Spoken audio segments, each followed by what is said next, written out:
Boa noite a todos. Sejam todos muito bem-vindos a esta live mais que especial. Vamos aguardar que todos adentrem.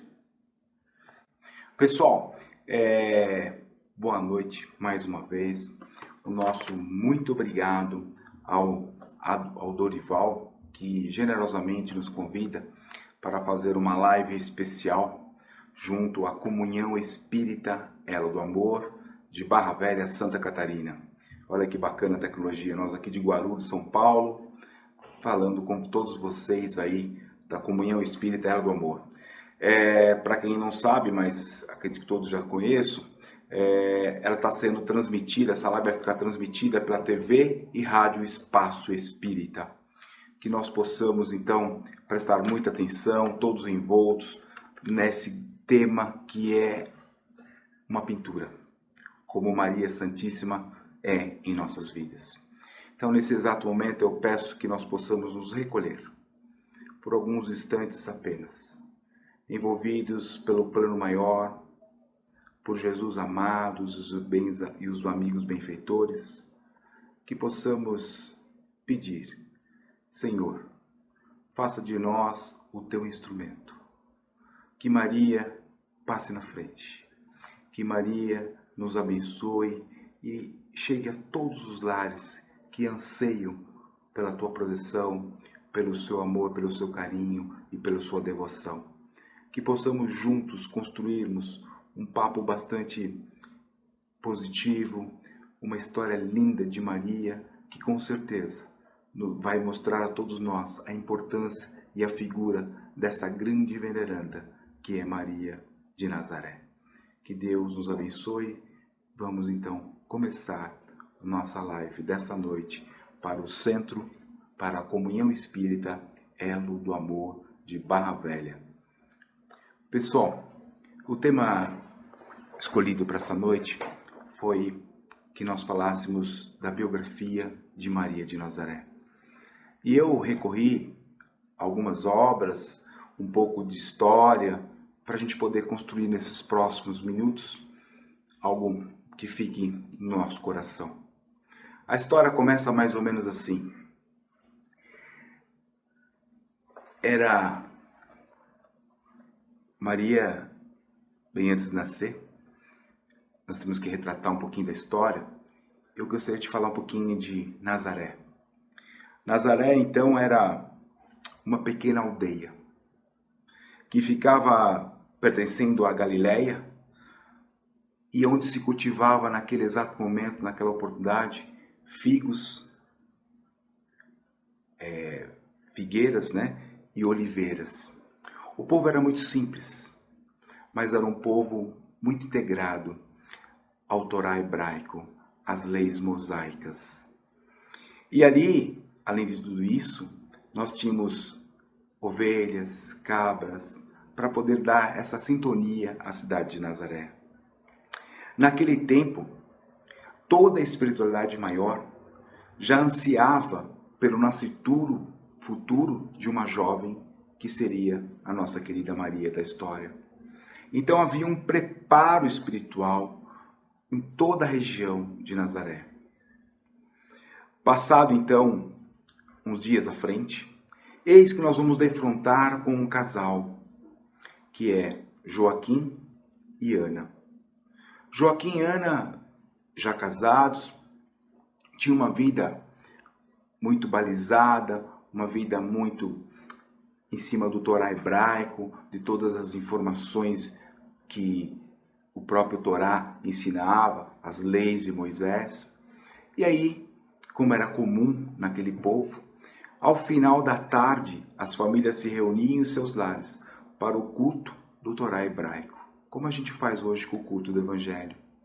E aí, nas leituras daquela tarde e noite, eis que Joaquim e Ana, sentados, debruçados sobre o Torá, começam a ler sobre Isaías, as leituras de Isaías.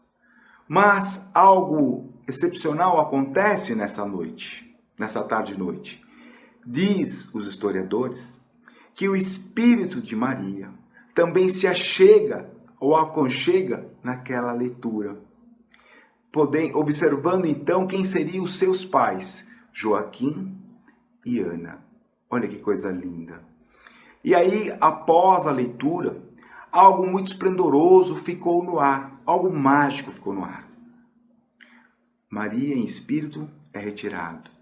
E naquela mesma noite, Joaquim e Ana foram dormir, após a refeição, após a oração, e algo muito estranho acontecerá com o casal. Nós que entendemos que é a emancipação da alma, eles são retirados do corpo e é levado ao plano espiritual. E lá, tanto a Joaquim quanto a Ana, é passado tudo o que irá acontecer com os dois e tudo o que irá prover da união dos dois no nascituro de uma jovem que está sendo preparada. Quando eles acordam cedo, dizem os historiadores, Joaquim e Ana voltam numa alegria tão grande, e um pergunta para o outro, e eles contam o sonho exatamente um para o lado, um para o outro, o mesmo sonho, os mesmos mistérios foram desvendados para ambos, que algo maior estava por acontecer na vida daquele casal. Mas, em particular, lá em Jerusalém, nos doutores da lei, também um dos doutores da lei, Azedamoá, que era um homem de princípios, um homem muito bondoso, um homem que esclarecia muito, que conhecia profundamente a Torá hebraica, também é tirado do seu corpo por uma emancipação da alma, é levado ao plano espiritual e é mostrado para ele, olha que interessante, a cidade de Nazaré, um casal onde uma mulher tinha um chale sobre uma barriga um pouquinho mais evoluída e um senhor que carregava 2 jarros de água, porque Nazaré era considerada uma cidade que tinha uma água pura, cristalina, onde os viajantes passavam para tomar água nesse poço. Ficou essa informação na cabeça de Azedamoá. O nosso querido Joaquim e Ana vão conviver uns dias após dias, até que Ana então dá notícia para Joaquim que ela está grávida. A alegria invadiu o ar. Mas a alegria não estava somente naquela casa, naquele casebre, mas estava na aldeia, estava no ar como um todo. Passado então algumas semanas, alguns meses, eles vão de encontro. Eles iam muito até o local do poço para bebericar uma água. E Azedamoá, lembrando daquela cena, também pede aos seus servos que prepare as leiteiras, para poder levá-lo até Nazaré, porque ele tinha algo que estava muito forte, consoante no seu coração. E ele vai para Nazaré. Ele sai de Jerusalém e vai a Nazaré. Chega cansado, e qual é o primeiro lugar que ele pensa em passar? Justamente no poço, para tomar a água cristalina. Qual é a situação que acontece? Quando ele chega no poço, aquele casal estava ali, então também ali em torno. E aí Azedamoá, com as roupas de doutor da lei, beberica da água, e quando observa, encontra o casal. Nada por acaso, hein? E atrás do casal diz que vinha um senhor com 2 jarros, da mesma forma que ele teve o sonho. Então, após uma conversa miúde e apresentação, ele viu que a moça tinha uma barriga um tanto, já prolongada, os meses da gravidez. O casal, por educação, convida Azedamoá, o doutor da lei, para ir até seu casebre, para poder ali dividir um momento a sós. E o casal então conta a Azedamoá aquele sonho daqueles meses atrás. E Azedamoá também lembra do mesmo sonho que tivera. E ele entende que ali tem algo maior, tem algo especial nesse ar. Eu esqueci de falar para vocês, mas foi o próprio Ismael, o anjo, Gabriel, que fala com o casal. Bom, passado então essa fala toda, Azedamoá entende que ali provavelmente nasceria uma jovem predestinada. Uma jovem que foi preparada por Deus. Ele então avisa ao casal, olha, nós vamos voltar para Jerusalém e eu vou falar com os demais doutores da lei. E aí ele vai e volta para a cidade de Jerusalém. O casal então continua a sua peregrinação até chegar do dia das dores de nossa querida Ana, que ela vai ter o bebê. Lá naquela época, Toda vez que uma moça ia ter um neném, duas moças outras adentravam o quarto. Uma era a parteira e a outra era a que lia. Olha que interessante, que lia, chamava ledora, que lia os cantos, que lia as profecias do Torá hebraica para acalentar o coração daquela pessoa. Então, enquanto Ana estava no processo para ter a nenenzinha, e o pai, como todo pai ansioso, andando para um lado, para o lado, para o lado, para o outro, de repente escuta o nascituro da menina, nasce a criança. Ele entra em desespero de alegria, mas ao mesmo tempo alguém bate a porta do seu casebre. E ele vai até a porta e abre. Quando ele vê, era o doutor da lei Azedamoá, que chega junto, porque pressentia no ar que algo estava acontecendo. Naquele momento, então, eles começam a cantar os cantos da época, e aí vão os dois ao quarto, e o pai pega a criança no colo e vê que é uma menina. Realmente estava configurando a predestinação daquela jovem. Então Joaquim e Ana agora pais de uma menininha, nossa querida Maria. Mas algo espetacular acontece. Enquanto todos ali felizes, a espiritualidade amiga em volta do casebre, muito feliz porque estava chegando aquele ser de luz, sendo preparado, e não era qualquer ser. Olha o que acontece, que interessante. Todos lá dentro olham para a janela e vê uma luz, mas uma luz tão forte, tão irradiante, que vai adentrando pelo quarto e todos ficam assim, quase cegos, tamanha força daquela luz. Quando a luz se achega, forma um espírito de luz, e era o próprio Jesus que viria logo à frente para receber sua mãe e dar boas-vindas a todos ali. Porque só foi Jesus que convidou a própria Espírito de Maria, na galáxia que ela se encontrava, para poder ser a mãe de Jesus. Porque uma mãe normal não suportaria o que Maria suportou. Por isso que Maria é de uma envergadura espiritual que nós nem imaginamos. Então quem tinha olhos de ver viu aquela cena e ficou encantado.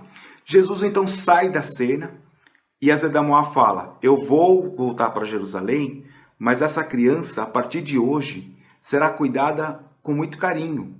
E quando ela tiver 7 aninhos, nós vamos levá-la para o templo, porque nós vamos cuidar dela. Bom, a vida continua. Joaquim e Ana vão crescendo junto àquela aldeia, junto àquela criança meiga, linda, maravilhosa, afetuosa.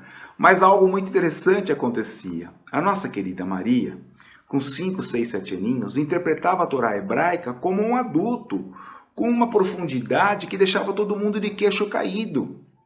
E explicava coisas que os pais não entendiam, tamanha profundidade. Quando ela chega exatamente com 7 aninhos, Azedamoá volta de Jerusalém, e agora definitivo, com uma carta dos doutores da lei, porque todos já estavam sabendo, para pegar a sua menininha e levá-la para o templo, porque lá ela receberia todo o embasamento e seria preparada para um futuro.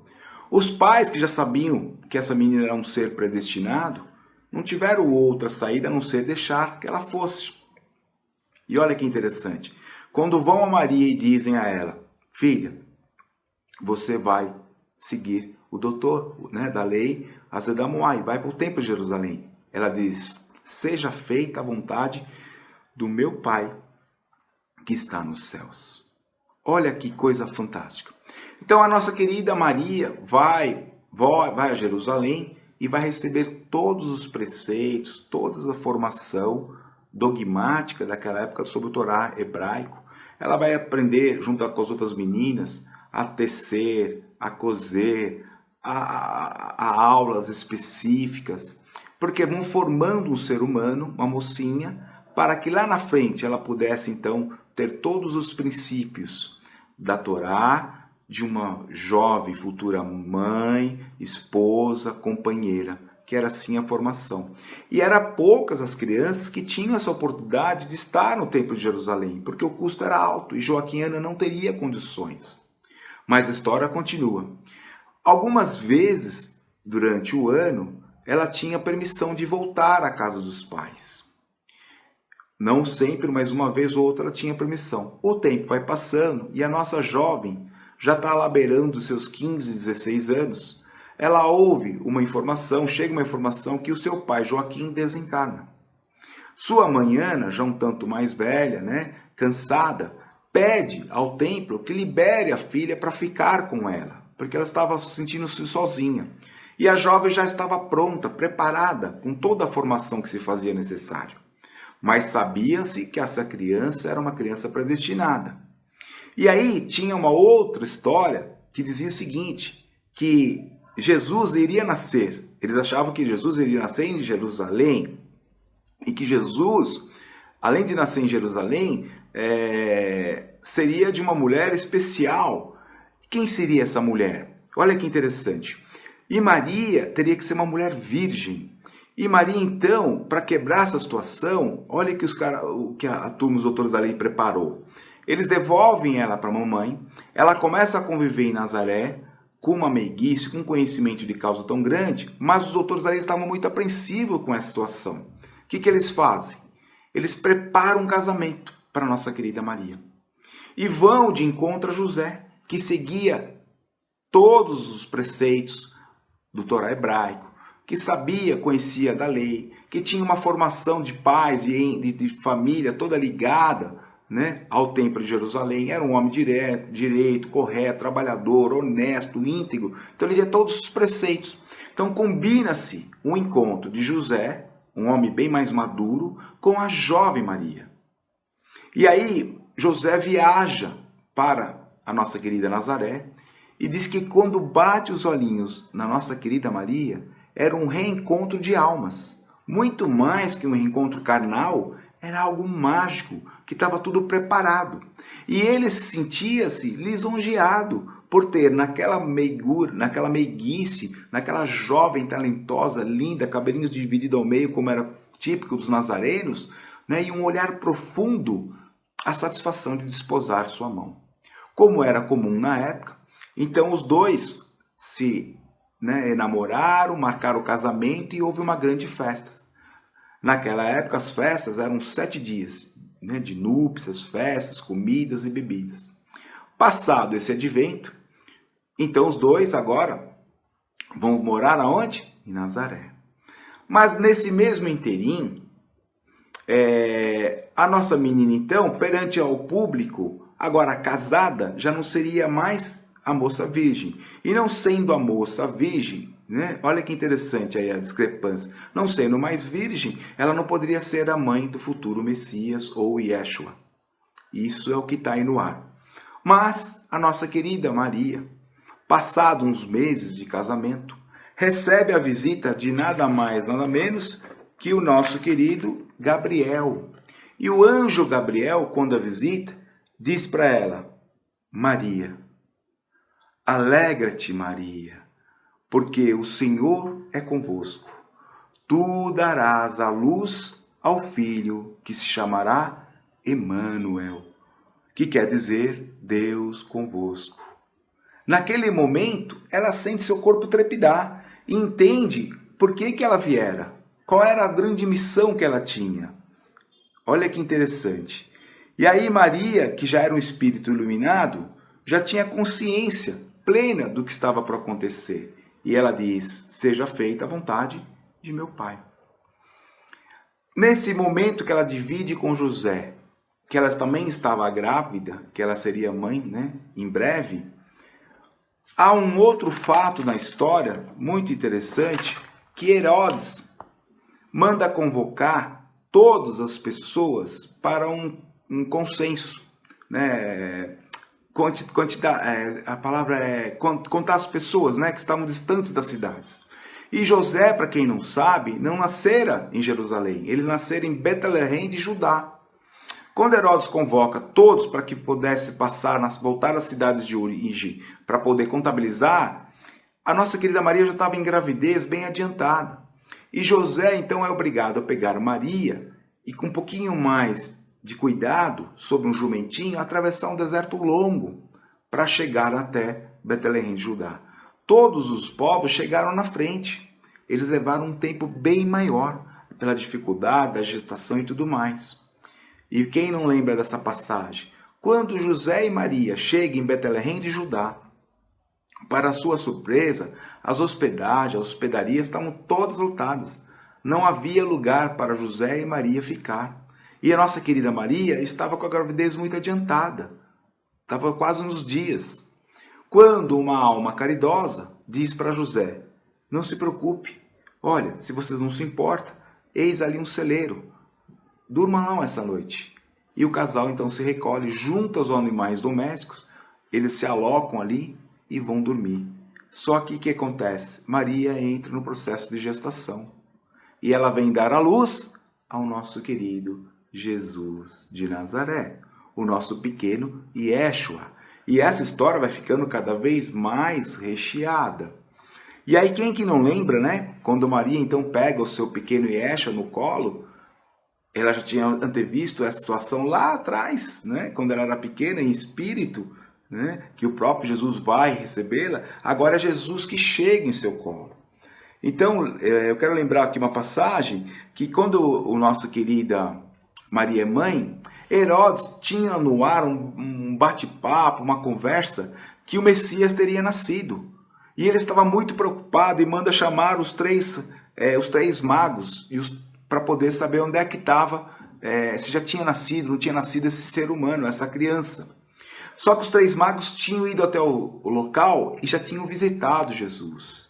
Né? Para quem não lembra, os três magos eram Baltazar, Melquior e Gaspar. E eles já pressentiram, porque eles tinham feito lá um negócio da astronomia e tinham visualizado que Jesus teria nascido. Ali era o ponto onde Jesus teria nascido. E eles, muito preocupados, foram até Herodes quando foi questionado, e ele falou: você viu, sabe de alguma coisa? Ele falou: não vi nada, se eu souber, venho avisar o senhor.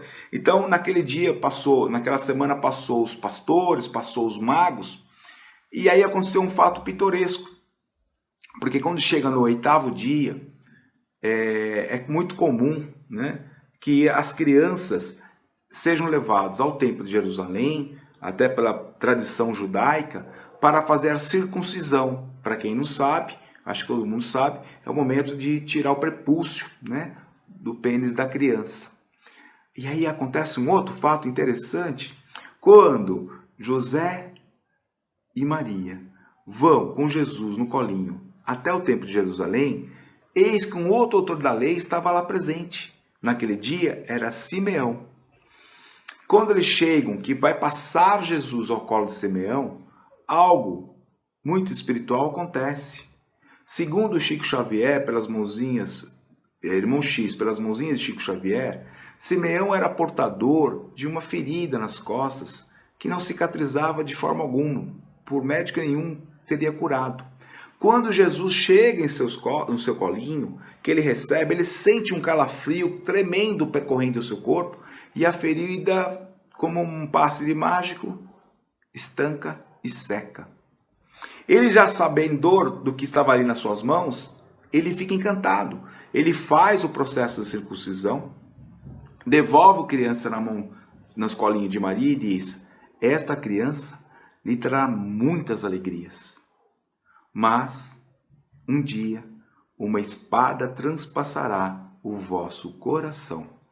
Maria não conseguia entender, porque tão jovem, com tanta alegria, o menino, tudo acontecendo, e eles vão voltando. Eles então pensavam em voltar para Nazaré.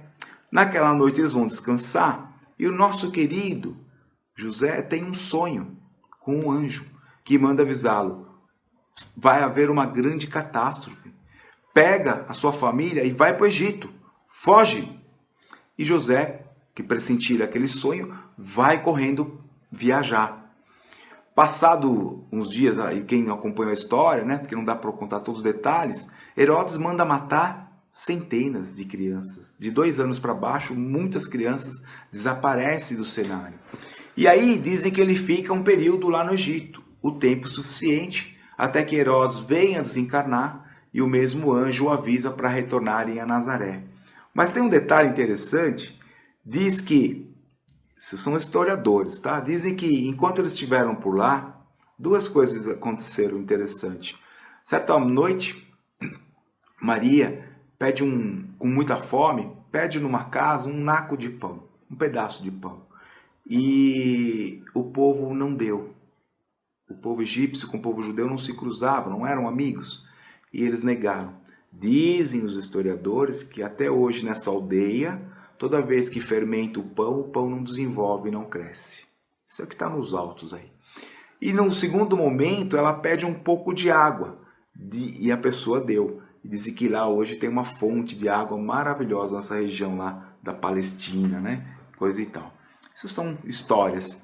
Bom, agora o casal retorna a Nazaré e Jesus vai ter uma vida normal como de toda criança. Um ser pequeno, majestoso, bonitinho, cabelo encaracolado, meio avermelhadinho, dividido ao meio como era dos nazarenos. E ele vai correr, ele vai brincar, ele vai aprender o ofício do pai, ele vai conviver junto a todas as crianças. Ele usava um camisolão tecido pela própria mãe. E a Maria, como mãe, né, vai cuidar daquele menino com todo apreço, com todo o carinho que era, né, conveniente a uma mãe e a Jesus. Passados uns anos, eles então vão comemorar a Páscoa em Jerusalém. E chegando em Jerusalém, em meio a tanta gente, aquela festa toda, eles dispersam. E quando junta todo o povo que estão voltando para Nazaré, eles sentem falta de Jesus. Os pais entram em desespero e retornam para Jerusalém. E quando vão chegar, onde estava Jesus? Jesus estava no templo, dando um sermão aos doutores da lei. Falando das coisas do céu, das coisas de meu pai, que o meu reino não é este.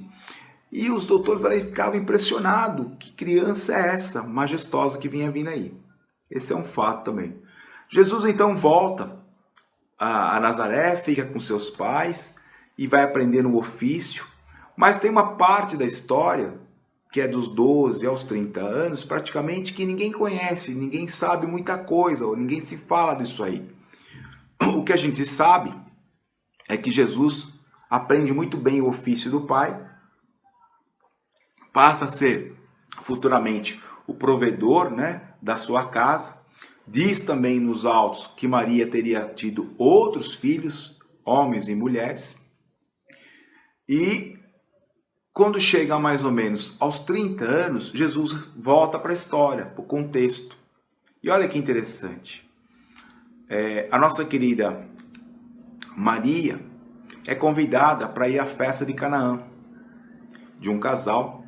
E chegando lá, a maior tradição da festa de Canaã era o vinho, não pode faltar vinho. E nesse exato momento, Jesus, então já sendo preparado para o que viria aí para frente, eles estão na festa e no meio da festa o vinho acaba. Maria, que já sabia um pouquinho de quem era o vosso filho, qual era a missão do seu filho, vai até o ouvido de Jesus e pede: filho, acabou o vinho, veja o que pode fazer.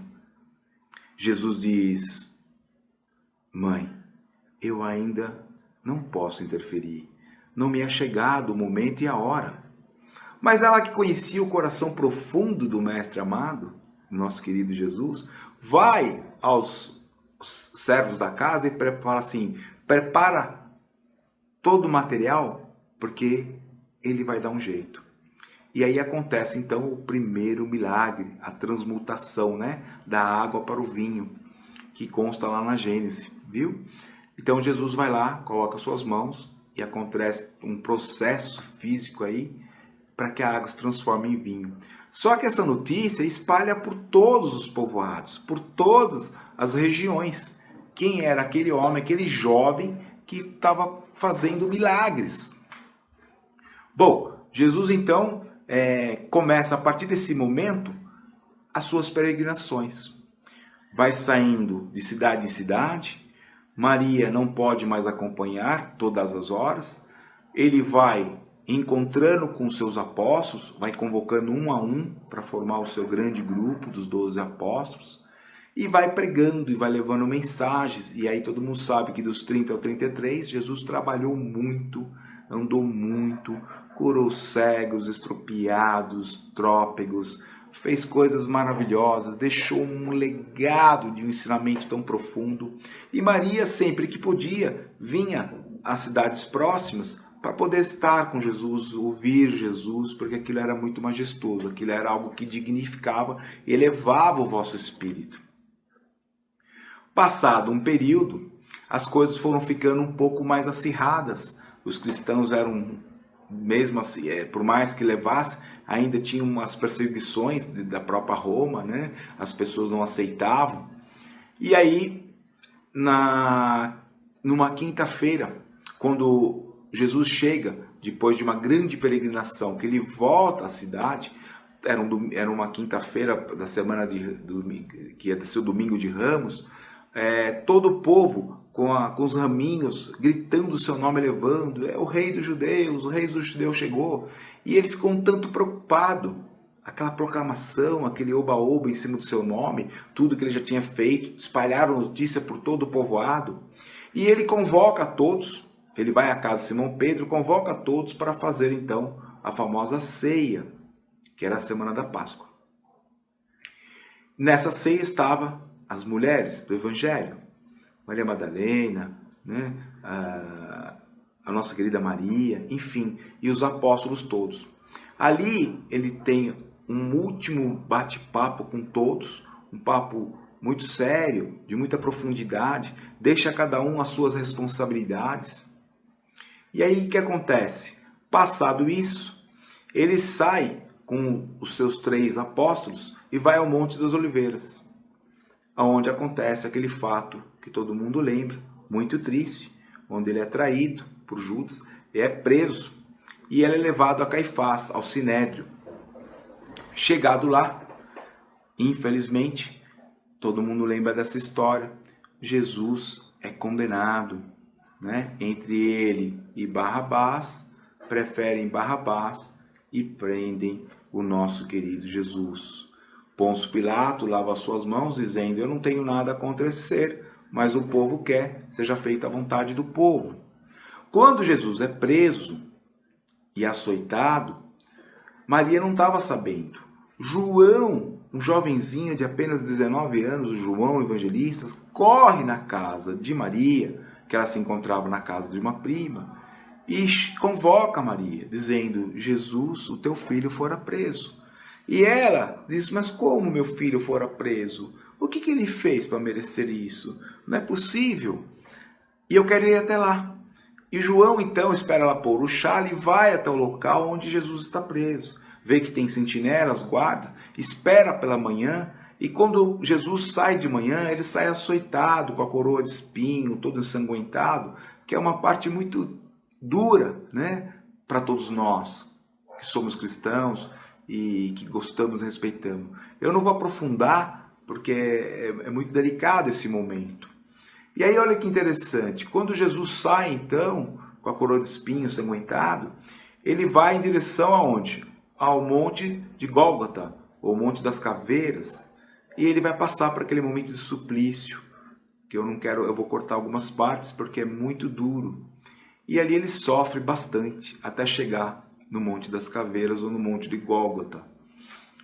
Dentre todo o processo que ele passa, que eu posso lembrar para os senhores que, segundo os historiadores, ele tomou 70 chibatadas nas pernas, 70 chibatadas nas costas. Fora isso, segundo historiadores, Jesus carregava uma cruz em torno de 70 quilos. Então, vocês imaginam o sofrimento desse nosso meu irmão. Quando ele cai, que o nosso irmão querido vem e o ajuda e carrega um pouco a cruz, tem uma simbologia para todos nós. A nossa querida Verônica, para quem não sabe, a nossa mulher hemorroíça, que fora curada lá atrás, é quem coloca o pano, estampa no seu rosto e fica a marca. Algumas mulheres do Evangelho, todas em volta de Jesus. Bom, e ele vai naquele momento derradeiro, momento muito triste, e aí Maria com João e as poucas mulheres do Evangelho vão seguindo. Quando chega naquele momento da crucificação, que é muito dolorido, Maria estava com o coração arrebentado, estava assim profundamente muito triste. E aí acontece um fato, depois que ele é colocado no madeiro, ele é perfurado as mãos, os pés, aí não muito satisfeito, Longínquos vai lá e ainda dá a última espetada no seu peito. Quando a mãe olha para Jesus e como se quisesse dizer, filho, que mais tu precisas passar? tu não merece nada disso. O quanto mais você precisa, né? Que o Senhor, que o Pai, que o Senhor te tire daqui, te recolha. Isso em pensamento. Aí acontece um fato interessante, ele meio que no último suspiro olha para João e diz: João, eis aí a tua mãe. E diz: mulher, eis aí o teu filho. Preocupado em não deixar a mãe desamparada, elege João Evangelista como um novo filho. E elege de uma forma universal Maria Santíssima, a nossa Maria de Nazaré, como mãe de todos nós. E quando ele prorroga, né, e quando ele fala, eis aí a tua mãe, João entende o recado que ele teria que cuidar dessa mãe para ele. Então Jesus dá o último suspiro, e eles tiram do corpo, tiram do madeiro, como era de comum naquela época.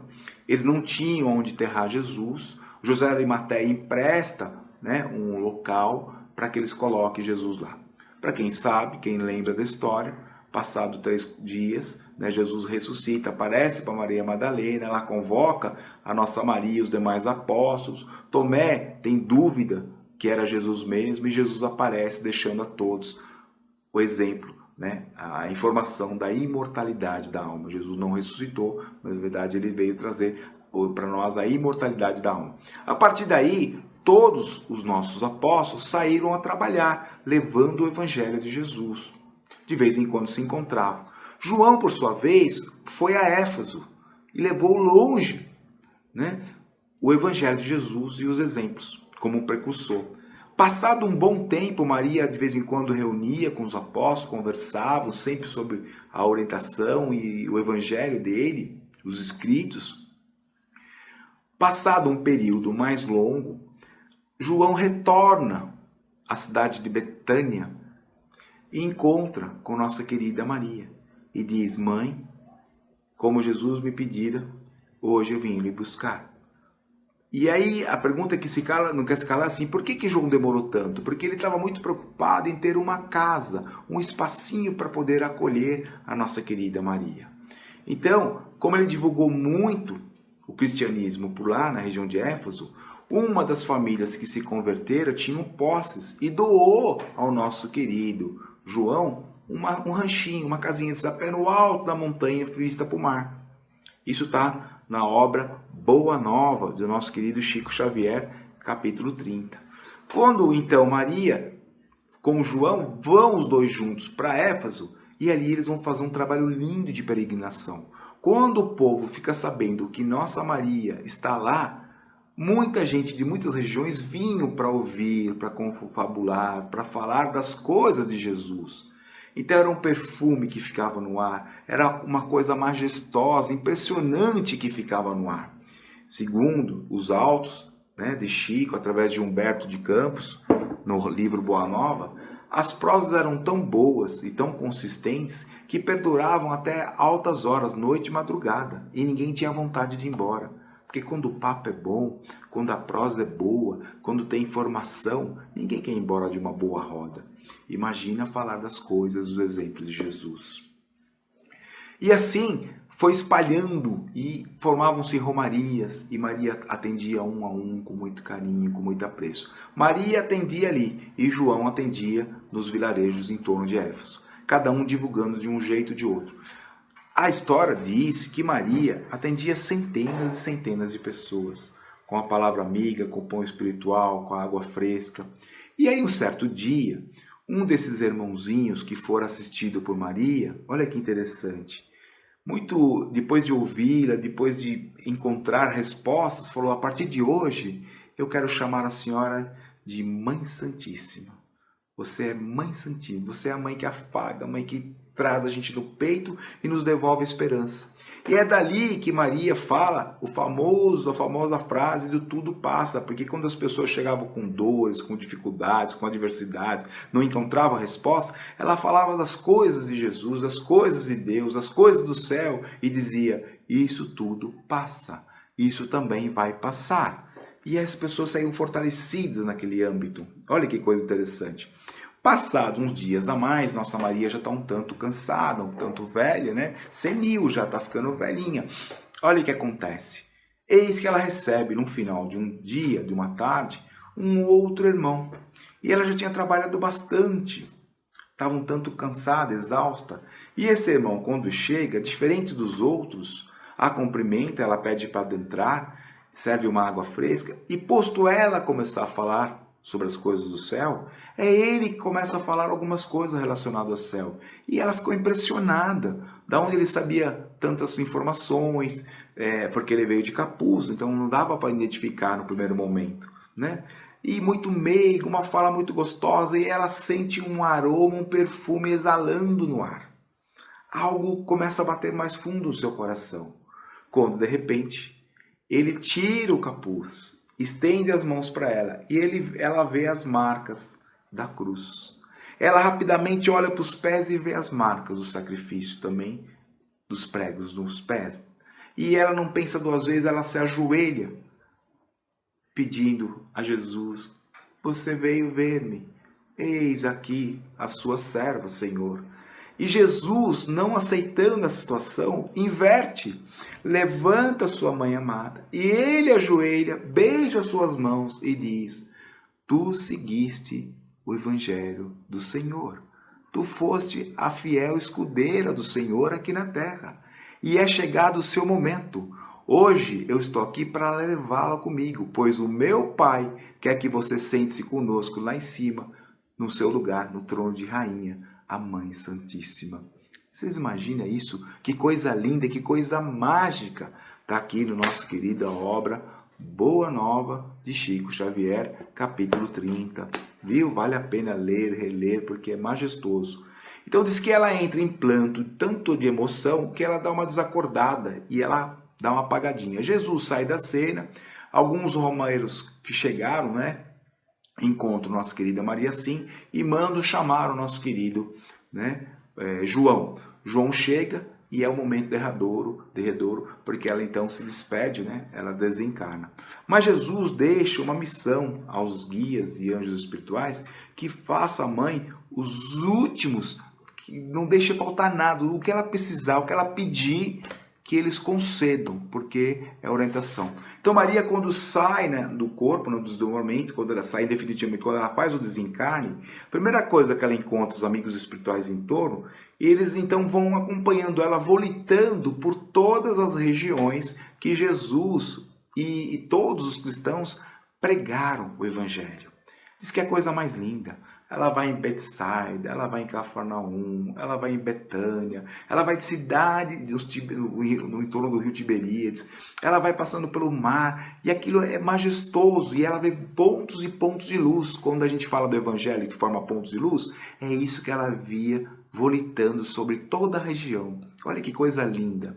Mas chega um determinado momento que ela sabia que os cristãos estavam sendo perseguidos e servindo de alimentação para os leões, lá em Roma. E ela, quando vai por cima de Roma, ela vê que lá não tinha pontos de luz, era escuro, obscuro. E ela volita com os amigos espirituais e vai até os calabouços.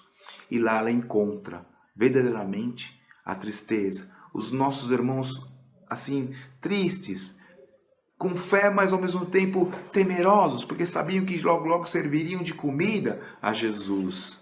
E é nesta hora que ela então olha que coisa linda, ela olha para uma jovenzinha, ela olha para todos, mas ela olha para uma jovenzinha que chorava muito, né?